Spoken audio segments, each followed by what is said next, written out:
আসসালামু আলাইকুম প্রিয় ভিউয়ার্স। তো আজ এই বছরের দ্বিতীয় দিন, তো শুক্রবার বাদ জুম্মাবাদ। তো আমরা একটি বিয়ের কাজে আসছি, আমাদের এলাকারই ছেলে মেয়ে উভয় পক্ষ। তো আসুন আমাদের ইমাম সাহেব কি বলে বিয়ের উপলক্ষে।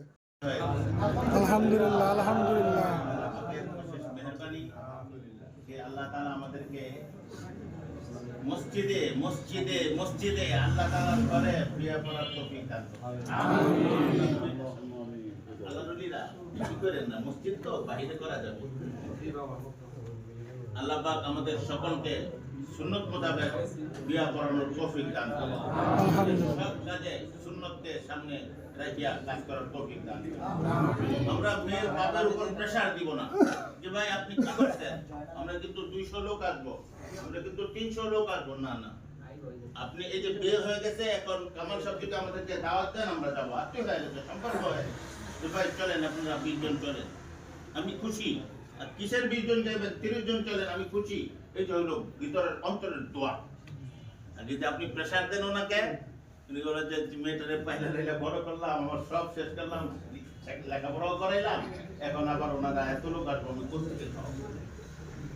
অথবা উনি যেভাবে হোক ধার খরচ করে হইলেও আপনাদেরকে খাওয়াবে।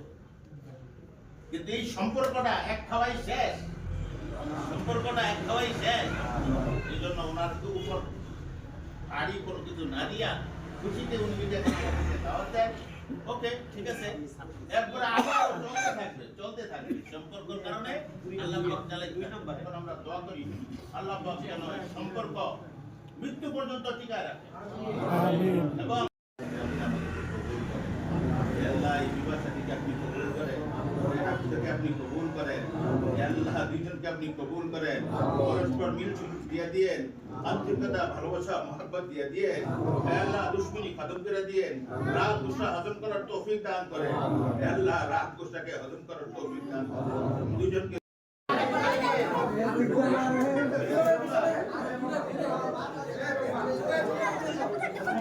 মারহাবা মারহাবা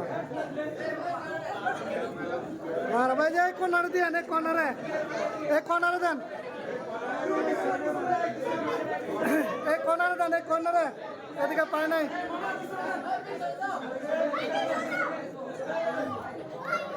এই আজিজল এদিকে দে, এই আজিজল এদিকে হয়, এদিকে এদিকে।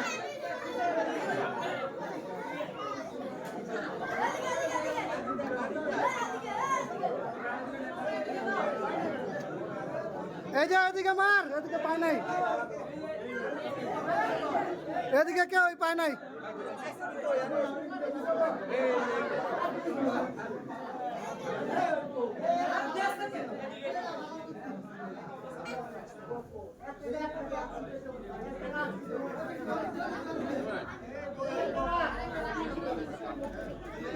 মারাবা মারাবা মারাবা, এই যে খেজুর পাই লাইছি। আলহামদুলিল্লাহ, আল্লাহ পাকের অশেষ রহমতে সুন্নতি একটি বিয়ে খুরমা খেজুর খেয়ে আজকে আমরা সেই বিয়ের কাজ স্বয়ংসম্পূর্ণ হয়েছে। তো যাক, সকলেই তাদের জন্য দোয়া করবেন যে নবীর সুন্নত তরিকায় তারা বিয়ে করেছে, তাদের সংসার জীবনে যেন আল্লাহ তাআলার অশেষ একটি রহমত আসে। তো আমাদের পুলিশ পাড়ি জামে মসজিদে বিয়ের কাজটি স্বয়ংসম্পূর্ণ হয়েছে আলহামদুলিল্লাহ, খুবই ভালো লেগেছে। আসলে সুন্নত তরিকায় আমরা কজন এইভাবে বিয়ে করতে পারি, এক একজন এক একভাবে করে। তো যাক, উভয় পক্ষে ছেলে মেয়ে আমাদের এলাকারই, সবাই ওনাদের জন্য দোয়া করবেন।